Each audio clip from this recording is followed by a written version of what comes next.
வணக்கம். Welcome to கதை திரட்டு audio books. இந்த வீடியோவில் நம்ம என்ன கதை கேட்க போகிறோம்னா, பாடமும் பாடலும் சிறுகதை. நம்ம சேனலை இது வரைக்கும் சப்ஸ்கிரைப் பண்ணாதவங்க சப்ஸ்கிரைப் பண்ணுங்கள். பக்கத்தில் இருக்கிற பெல் ஐக்கானை கிளிக் பண்ணி ஆளுங்கிற ஆப்ஷனை ப்ரெஸ் பண்ணுங்கள். ஸோ தட் நான் போடுற கதைகளை உடனுக்குடனே நீங்கள் கேட்கலாம். வாங்க கதைக்குள்ளே போகலாம்.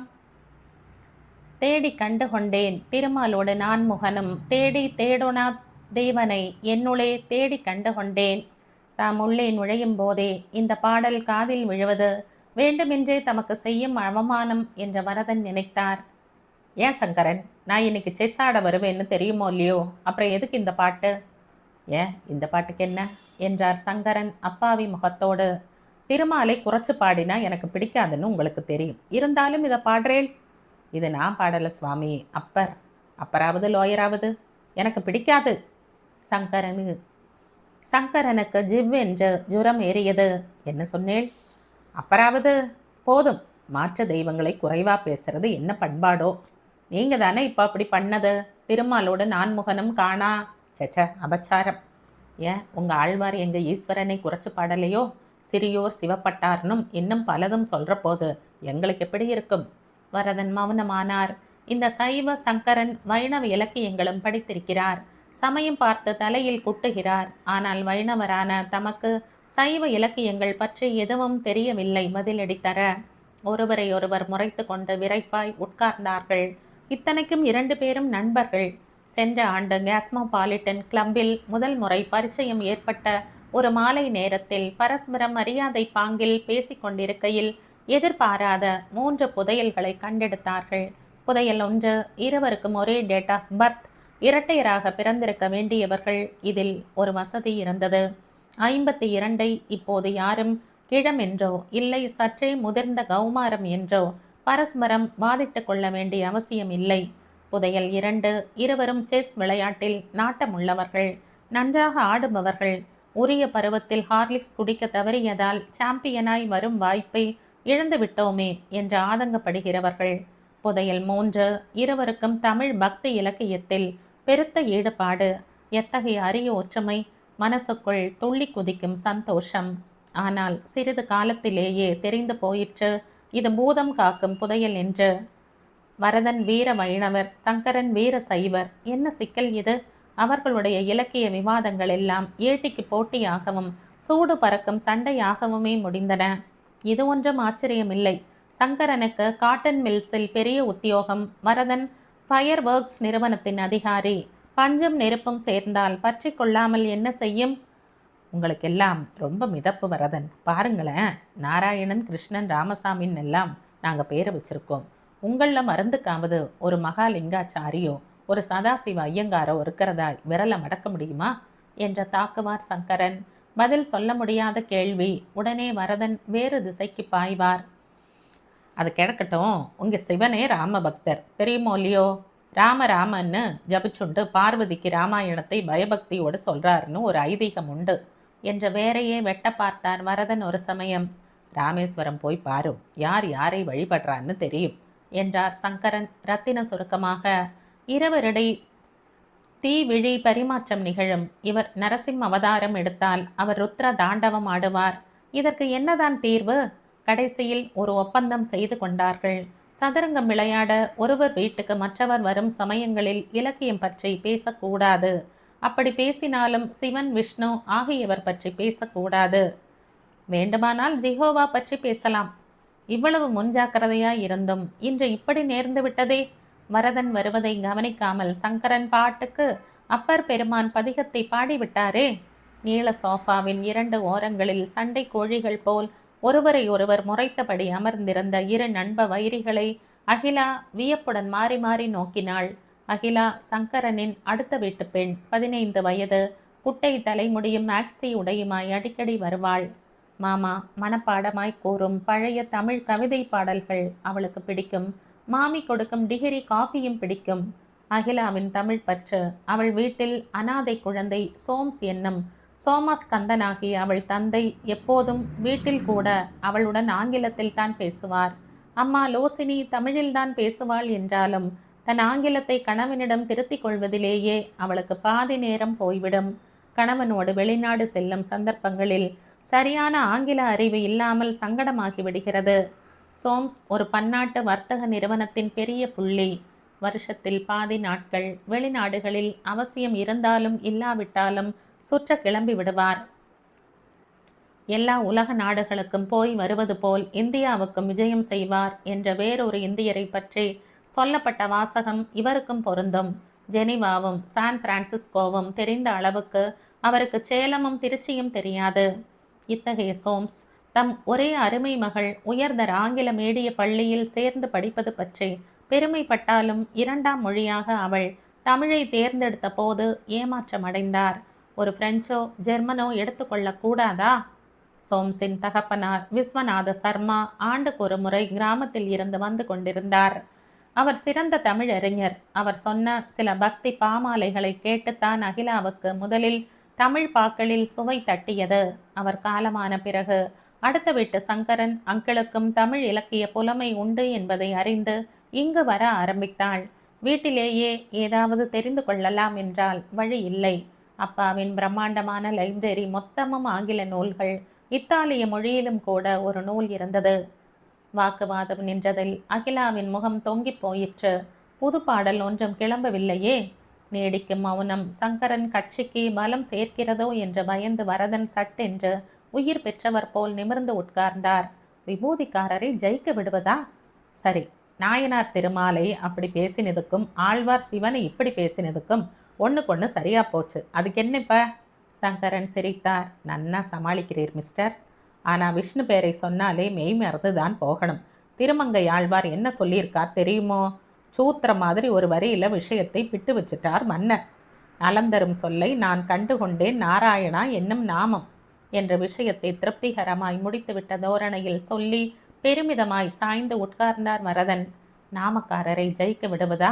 அவர் பக்கமே திரும்பாமல் சங்கரன் கைகளை கட்டிக்கொண்டு எதிரே பார்த்தவாறு நிதானமாய், கற்றினை பூட்டி ஓர் கடலில் பாய்ச்சினும் நற்றுணையாவது நமச்சிவாயவே என்ற பதிலடி தந்தார். உங்களது 5 எழுத்து, எங்களது 8 எழுத்து. கணக்கு படிச்சிருக்கேள் ஓலியோ சங்கரன். 5 பெருசா 8 பெருசா என்று அசைக்க முடியாத ஓர் அடிப்படை வாதத்தை முன் வைத்தார் வரதன். சங்கரன் அலட்டி கொள்ளவில்லை. 8 தான் பெருசு, என்ன சந்தேகம்? உங்கள் சுவாமி நிதானமாக தூக்கம் முழிச்சு பாம்பு படிக்கிலேருந்து எழுது வர்றதுக்குள்ள பக்தன் 8 எழுத்து சொல்ல வேண்டியிருக்கு. எங்கள் சுவாமி எப்பவும் விழிப்பு, நடனமாடி உடம்பை ட்ரிம்மாக வச்சுருக்கிறவர். பக்தா 5 எழுத்து சொல்கிறதுக்குள்ளேயே காப்பாற்ற ஓடி வந்துடுறார். விஷ்ணுதான் பரம்பொருள், மற்றுமோர் தெய்வம் உண்டோ மதியிலா மானிடங்காள் என்ற சங்கரனை பார்த்து சீறினார் வரதன். சிவனே பரம்பொருள், மெய்தேவர் தேவர்க்கே சென்றூதாய் கோத்தும்பி என்ற சங்கரன் மண்டை துணை கழைத்தார். உங்கள் சுவாமி ட்ரிம்மாம், எங்கள் சுவாமியின் கம்பீரம் எப்படிப்பட்டது தெரியுமோ?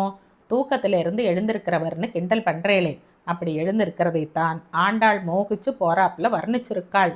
மாரிமலை முழைஞ்சில் மன்னி கிடந்துறங்கும் சீரிய சிங்கம். வரதன் ஆரம்பித்தவுடன் சங்கரன் அவர் வியக்க வியக்க கூடவே பாடலை தொடர்ந்து கூறி முடித்தார்.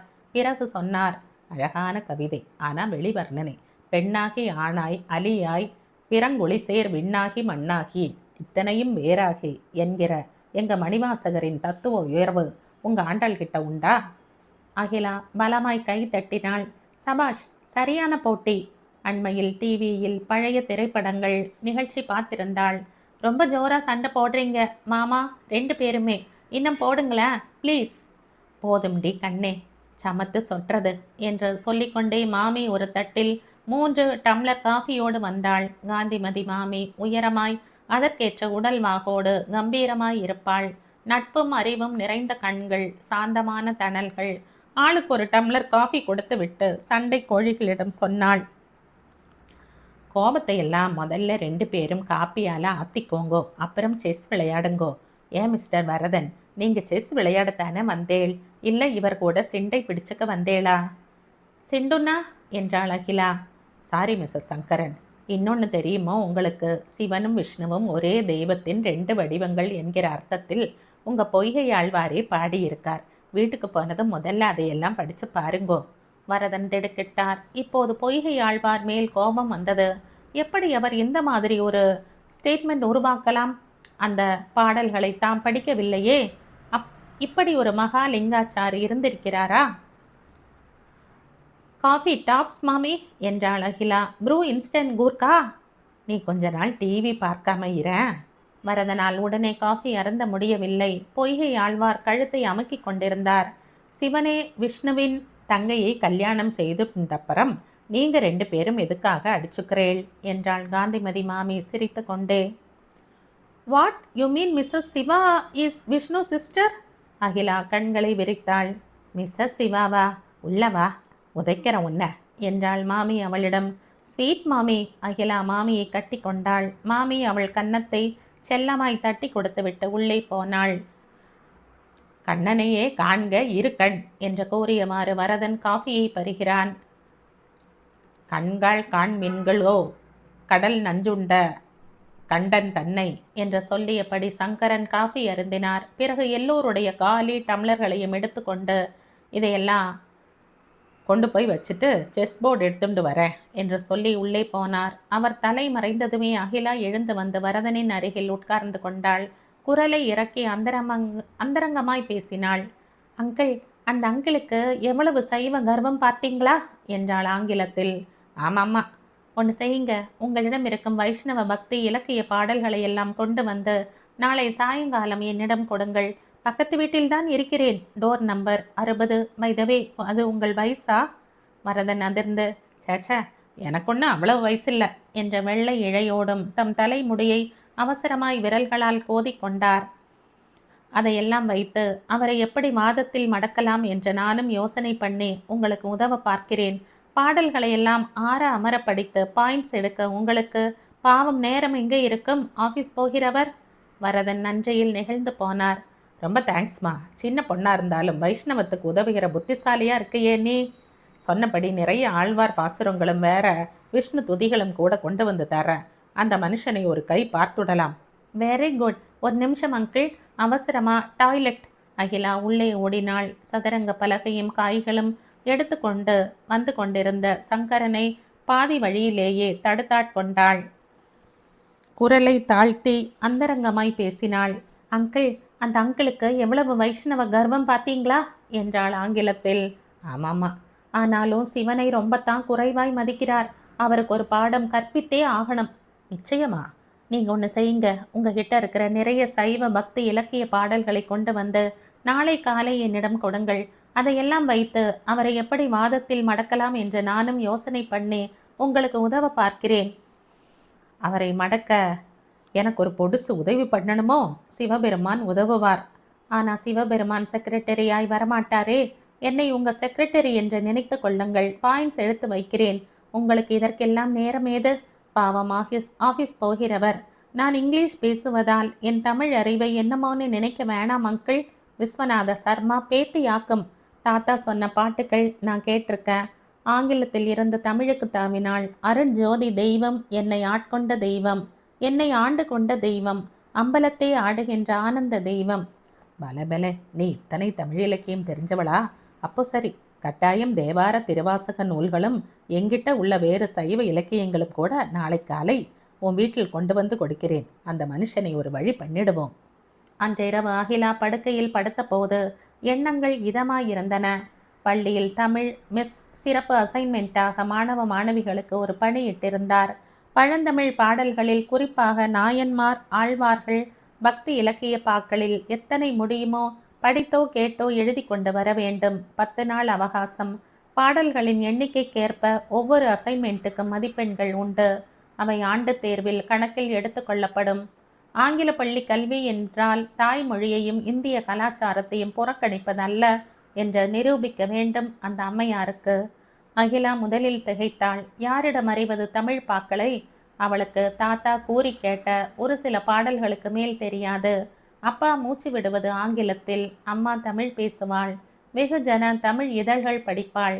துவரம்பருப்பு 3 கிலோ, மிளகு 100 கிராம் என்று மளிகை பட்டியல் எழுதுவாள். அத்தோடு சரி. கிராமத்துக்கு சென்ற தாத்தாவின் பழைய வீட்டில் அவர் பெட்டிகளை குடைந்து பார்க்கலாம் என்றால் அங்கே உடன் இருந்து உதவ இப்போது ஆள் இல்லை. 10 நாட்களில் 5 முடிந்து விட்டது. செய்வதறியாது கை நகங்களை கடித்து கடித்து இனி அடுத்ததாக சதையைத்தான் கடிக்க வேண்டும் என்ற நிலைமை வந்தபோதுதான் அடுத்த வீட்டு அங்கிள் சங்கரனின் சிவன் பாட்டுக்கள் நினைவு வந்தன. எதிர்பாராத போனஸாக அங்கே அந்த இன்னொரு அங்கிளின் விஷ்ணு பாட்டுக்கள் வேறு. 2 பெருசுகளும் வசமாய் மாட்டின. அவர்கள் கொண்டு வரப்போகும் நூல்களில் இருந்து ஏராளமான பாடல்களை எழுதி குவித்து கொள்ளலாம். எப்போதும் தமிழ் மிஸ்ஸை காக்கா பிடித்து முதல் மார்க் வாங்கிவிடும் அந்த ஜம்பக்காரி மனோன்மணியை இந்த தடவை ஈஸியா ஜெயித்து விடலாம். சேலஞ்ச்.